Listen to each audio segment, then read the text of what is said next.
السلام علیکم دوستو، کیسے ہیں آپ سب؟ آپ دیکھ رہے ہیں ہمارا یوٹیوب چینل گرین انفارمیشن۔ آج کے اس ویڈیو میں ہم آپ کو بتائیں گے چھل یعنی کیموفلاج کے بارے میں۔ جی ہاں دوستو، کچھ ایسے پودے ہیں جو خود کو شکاریوں سے بچانے کے لیے اپنے رنگ تبدیل کر لیتے ہیں۔ جی ہاں دوستو، دنیا میں بہت سے ایسے جانور ہیں جو شکاری جانوروں سے بچنے کے لیے چھل یعنی کیموفلاج کا استعمال کرتے ہیں، یعنی اپنے مسکن کے رنگ میں رنگ جانا تاکہ انہیں دیکھ پانا مشکل ہو۔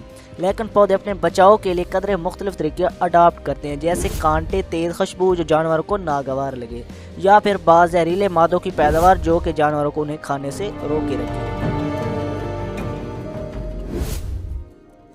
تاہم چین کے بعض پہاڑی علاقوں میں ملنے والے اس پھولدار پودے یعنی فریٹیلیریا دیلاوائی نے گزشتہ کچھ عرصے میں چھل کا طریقہ اڈاپٹ کر لیا ہے۔ یعنی یہ پودا جو سرسبز رنگ کا ہوتا ہے، اس نے خود کو بھورے اور سلیٹی رنگوں میں ڈھال کر خود کو انسانوں کی نظر سے حتی الامکان بچانے کی کوشش شروع کر دی ہے، کیونکہ چینی روایتی حکمت میں اس پودے کو پھیپھڑوں کے امراض کی ادویات میں استعمال کیا جاتا ہے۔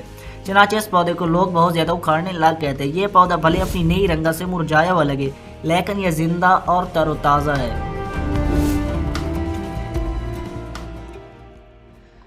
اور اتنا ہی نہیں، ماہرین نے یہ تک مشاہدہ کیا ہے جن علاقوں میں انسان کا آنا جانا بہت زیادہ ہے وہاں اس پودے نے اپنی رنگت بدل دی ہے، لیکن جن علاقوں میں انسان کا آنا جانا بہت کم ہے وہاں اس کی رنگت پہلے جیسی ہے۔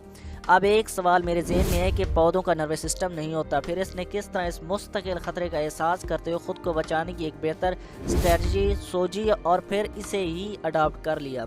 اس کا جواب آپ ہمیں کمنٹ میں دے سکتے ہیں۔ اگر آپ کو ہماری ویڈیو اچھی لگے تو اس کو لائک کریں، شیئر کریں، ہمارے چینل کو سبسکرائب کریں اور بیل آئیکن کو پریس کرنا نہ بھولیں۔